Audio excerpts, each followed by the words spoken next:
Svetnikom na ti. Svetnikom na ti. Razmišljanje Gregorja Čušina. Preljuba devica in mati. Bil sem v Lurdu, enkrat samkrat, pred 34 leti. Bil sem še mulc. Spominjam se križevega pota v Pozlati, štantov spominki in drugega nič. Ne cerkve, ne votline.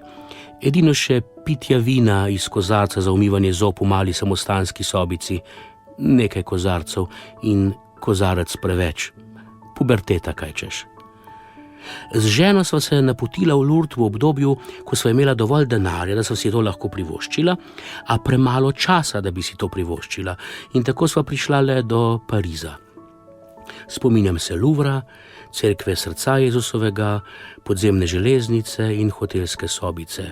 Lepo in tudi požegnano, saj sva se iz mesta luči vrnila z našo lučko. Pozna puberteta, kaj češ. Se pa Lučka oziroma Lucija Barbara zdaj že bliža vrhuncu pubertete.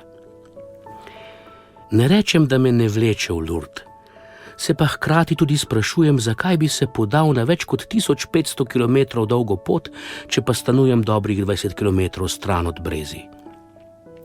A ljudje smo romarji.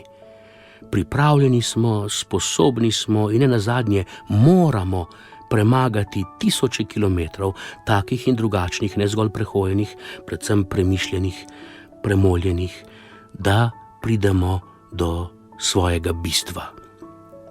Bog je blizu, ni pa je daljše poti, kot je pot do samega sebe.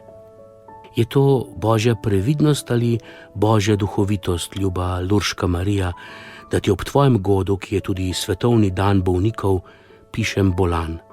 Nič hudega sicer, nič, kar ne bi prešlo.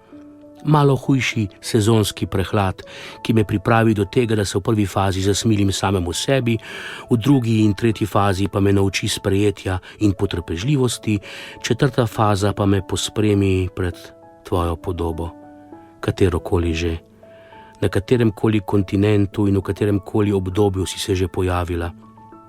Da se pridružim množici romarjev ali turistov, zdravih ali bolnih, goreče vernih ali vernih zgolj iz navade, in vsi v rokah držimo nalomljene trse in tleče stenje in kličemo: prosi za nas.